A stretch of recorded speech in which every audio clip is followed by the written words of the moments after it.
Hi there guys, just thought I'd do another video about this Horology house fiasco that's been kicking off. I'm getting a fair few comments from my first video that I did this morning when I woke up and heard about all this. And I sort of said, hey look, don't shoot Chris before you really understand what's occurred. So I'm getting a whole barrage of abuse for taking a lenient approach, and the fact I wasn't just ready to lynch him straight away. So anyway, all those people that have said that I'm a communist, I'm soft and all that, go fuck yourselves. Now we've got that out of the way. Obviously, it's clear that Chris has been a little bit of a naughty boy, and that there are some major issues. And I think at last count, there's about 10 people that have been stung with some form of scam by Horology House. And it led me on to think, why is this such a big deal? There's watch forums, to a penny all over the place, and people scam others quite regularly, and it's never achieved this sort of amount of publicity before.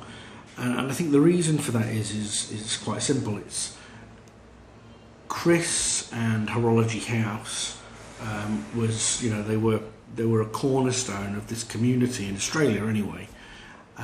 Chris produced very, very good videos, some really nice content that people enjoyed watching, and his opinion was respected.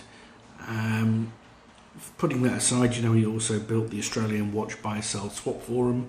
I've sold maybe 5 or 6 watches on that forum, thankfully successfully and without any hitches.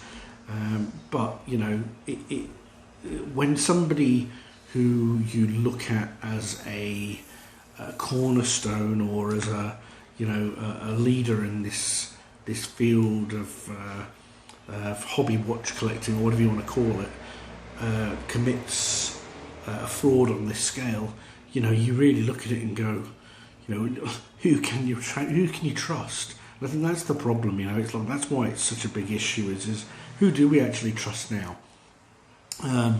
Do we trust each other? As decent people, or is it just simply you just can't trust anybody, and you have to rely on some form of other way of selling pre-owned watches? And that's, you meet up face to face, and you do the old school thing. You just get a jeweler to certify it before you hand over the cash. But it's really sad. I didn't think it'd bother me that much, but it really has sort of, I wouldn't say upset me, it just pissed me off. It's an abuse of power, and it's an abuse of trust. Not from just the people that he has defrauded, with these scams, but also the entire community that looked up to him or looked at him, with some level of respect, and that's the disappointing part. Anyway, that's just my opinion, having had time to digest what's been occurring. I'm sure more stuff's going to come to light soon, but like I say, yeah, pretty shit.